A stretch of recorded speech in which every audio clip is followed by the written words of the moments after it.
ಶನಿವಾರ ತೆಗೆಸಿದ ಪ್ರಕರಣಕ್ಕೆ ಸಂಬಂಧಪಟ್ಟಂತೆ ತಪ್ಪಿತಸ್ಥ ಅಧಿಕಾರಿ ವಿರುದ್ಧ ಕ್ರಮ ಕೈಗೊಳ್ಳೋದಾಗಿ ಡಿಸಿ ಗುರುದತ್ತ ಹೆಗಡೆ ಹೇಳಿದ್ದಾರೆ.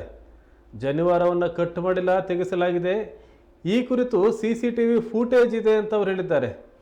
ಸಿಇಟಿ ವೇಳೆ ಕರ್ತವ್ಯ ನಿರ್ವಹಿಸ್ತಾ ಇದ್ದ ಅಧಿಕಾರಿ ವಿರುದ್ಧ ಕ್ರಮ ಜರುಗಿಸುವುದಾಗಿ ಅವರು ತಿಳಿಸಿದರು. ಗೊತ್ತಿರೋ ವಿಚಾರ, ಮೊನ್ನೆ ನಮ್ಮ ಶಿವಮೊಗ್ಗದಲ್ಲಿ ಆದಿಚುಂಚನಗಿರಿ ಸ್ಕೂಲಲ್ಲಿ ಈ ಥರ ಒಂದು ಶನಿವಾರ ವಿಚಾರವಾಗಿ ಘಟನೆ ನಡೆದಿದೆ.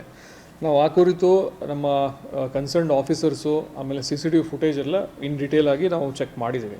ಸೊ CCTVಯಲ್ಲೂ ಸಹಿತ ಭಾಳ ಕ್ಲಿಯರಾಗಿ ಕಾಣುತ್ತೆ. ಒಂದು ವಿದ್ಯಾರ್ಥಿ ಬರ್ತಾರೆ, ಅವರಿಗೆ ಅಲ್ಲಿ ಸೆಕ್ಯೂರಿಟಿ ಇಬ್ಬರು ಯಾರು ಫ್ರಿಸ್ಕಿಂಗ್ ಮಾಡೋರು ಇನ್ಚಾರ್ಜ್ ಇರ್ತಾರೆ, ಅವ್ರು ಹೇಳ್ತಾರೆ ಇದು ಅವ್ನು ತೋರಿಸ್ತಾನೆ ವಿದ್ಯಾರ್ಥಿದು ಅಲೋ ಇದೆ ಅಂತ, ಇಲ್ಲ ಅಂತ ಹೇಳ್ತಾನೆ. ಅವನ ಹೋಗಿ ಪಕ್ಕಕ್ಕೆ ಹೋಗಿ ತೆಕ್ಕೊಂಡು ಬರ್ತಾನೆ.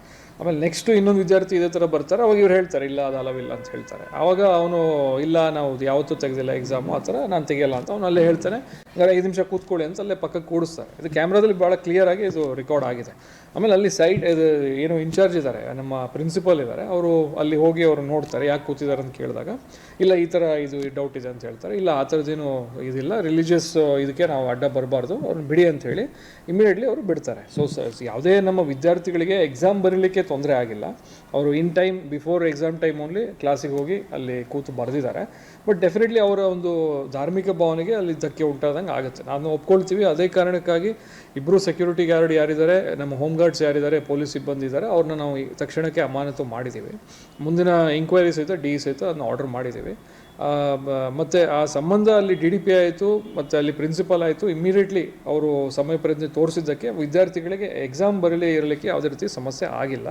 ಬಟ್ ಈ ಇಬ್ಬರು ಒಂದು ಏನು ಸೆಕ್ಯೂರಿಟಿ ಸಿಬ್ಬಂದಿಯವರ ಒಂದು ತಿಳುವಳಿಕೆ ಕೊರತೆಯಿಂದ ಈ ಥರ ಆಗಿದ್ದಂಗೆ ನಮಗೆ ಕಂಡು ಬಂದಿದೆ. ಯಾವುದೂ ಇಲ್ಲ.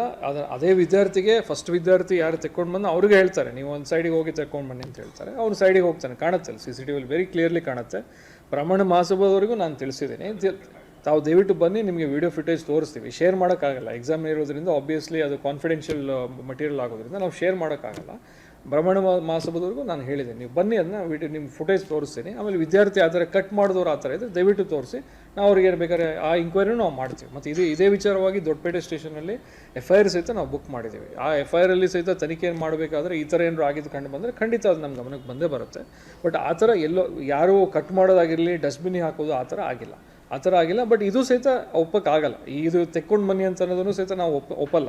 ಅದು ಸಹಿತ ನಾವು ಗಂಭೀರವಾಗಿ ತೆಗೆದುಕೊಂಡಿದ್ದೀವಿ. ಅದೇ ವಿಚಾರಕ್ಕೆ ನಾವು FIRನೂ ದಾಖಲಿಸಿದ್ದೀವಿ ಮತ್ತು ಇಬ್ಬರನ್ನ ಅಮಾನತನ್ನು ಸಹಿತ ಮಾಡಿದ್ದೀವಿ. ಇಬ್ಬರು ಸೆಕ್ಯೂರಿಟಿ ಗಾರ್ಡ್ ಇದ್ದಾರೆ, ಅಲ್ಲಿ ಕಾಣುತ್ತೆ CCTV. ಆ ಫ್ರಿಸ್ಕಿಂಗ್ ಏರಿಯಾದಲ್ಲಿ ಇಬ್ಬರೇ ಗಾರ್ಡ್ಸ್ ಇರೋದು. ಆಮೇಲೆ ಒಂದು 5-10 ಮಿನಿಟ್ಸ್ ಆದಮೇಲೆ ಇವರು ಪ್ರಿನ್ಸಿಪಾಲ್ ಬರ್ತಾರೆ. ಅವ್ರು ಬಂದಾಗ ಅಲ್ಲಿ ನೋಡ್ತಾರೆ, ಅಲ್ಲಿ ವಿದ್ಯಾರ್ಥಿ ಕೂತಿರ್ತಾರೆ, ಈ ಥರ ಆಗಿದೆ ಅಂದ್ಕೂಡ ಇಲ್ಲ ಹಾಗೆ ಮಾಡೋಕ್ಕಾಗಲ್ಲ, ತಪ್ಪಾಗುತ್ತೆ ಅಂತೇಳಿ ಇಮಿಡಿಯೇಟ್ಲಿ ಒಳಗೆ ಬಿಡ್ತಾರೆ. ಆ ವಿದ್ಯಾರ್ಥಿ ಹೋದ್ಮೇಲೂ ಭಾಳಷ್ಟು ಜನ ಒಳಗೆ ಹೋಗಿದ್ದಾರೆ. ಆಮೇಲೆ ಅಂದರೆ ಅದು ರೆಗ್ಯುಲರ್ ನಡೀತಾನೆ ಇದೆ. ವಿದಿನ್ ಟೈಮ್ ಅವ್ರು ಹೋಗಿ ಎಕ್ಸಾಮ್ ಬರ್ತಿದ್ದಾರೆ. ಹೋಮ್ ಗಾರ್ಡ್ಸ್ ಅಪಾಯಿಂಟ್ ಆಗಿದ್ದಾರೆ. ಎಕ್ಸಾಮ್ ಸಲುವಾಗಿ ಏನಾಗುತ್ತೆ, ನಮ್ಮಲ್ಲಿ ರೆಗ್ಯುಲರ್ ಪೊಲೀಸ್ ಸಾಕಾಗಲ್ಲ. ಇಬ್ಬರು ಅಂದರೆ ಹೋಮ್ ಗಾರ್ಡ್ಸ್ ಇಲಾಖೆಯಿಂದನೇ ಅಲ್ಲಿ ಆರ್ಡರ್ ಆಗಿ ಅವ್ರು ಹೋಮ್ ಗಾರ್ಡ್ಸು ಪ್ರತಿ ಸೆಂಟ್ರಿಗೆ ಇಷ್ಟು ಜನ ಅಂಥೇಳಿ ನಮಗೆ ಎಷ್ಟು ಕ್ಲಾಸ್ ರೂಮ್ಸ್ ಬರ್ತದೆ ಅದರ ಪ್ರಕಾರ ಅಲಾಟ್ ಆಗಿರ್ತಾರೆ. ಆ ಹೋಮ್ ಗಾರ್ಡ್ಸಲ್ಲಿ ಇಬ್ಬರು ಈ ಥರ ಆಗಿದ್ದಾರೆ. ಹೋಮ್ ಗಾರ್ಡ್ ಕಮಾಂಡೆಂಟ್ ಅವರೇ ಆ್ಯಕ್ಷನ್ ತೊಗೊಂಡಿದ್ದಾರೆ. FIR ನಾವು ಸಂಬಂಧಪಟ್ಟ ಇದು ನಮ್ಮ ದೊಡ್ಡಪೇಟೆ ಸ್ಟೇಷನಲ್ಲಿ ಯಾರು ಸಂಬಂಧಪಟ್ಟ ಆಫೀಸರ್ಸ್ ಇರ್ತಾರೆ ಅವ್ರ ಮೇಲೂ ಸಹಿತ ಇನ್ಕ್ಲೂಡ್ ಮಾಡಿದ್ದಾರೆ. ಅದನ್ನು ತನಿಖೆಯಲ್ಲಿ ಆ ಥರ ಯಾರಿಗೆ ಆಗಿದ್ದು ಕಂಡು ಬಂದರೆ ಅವ್ರನ್ನೂ ಸಹಿತ ನಾವು ಸೇರಿಸ್ತೀವಿ. ಅಲ್ಲ, ಈಗಾಗಲೇ ನಾನು ವರದಿಯನ್ನು ಈಗೇನು ನಾವು ಅಮಾನತು ಮಾಡಿದ್ದೀವಿ ಅದನ್ನು ವರದಿಯನ್ನು ಆಲ್ರೆಡಿ ನಾನು ಈಗ ಕಳಿಸಿದ್ದೀನಿ.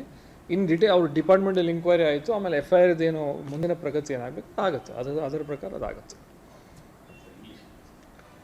ತಮಗೆಲ್ಲ ಗೊತ್ತು.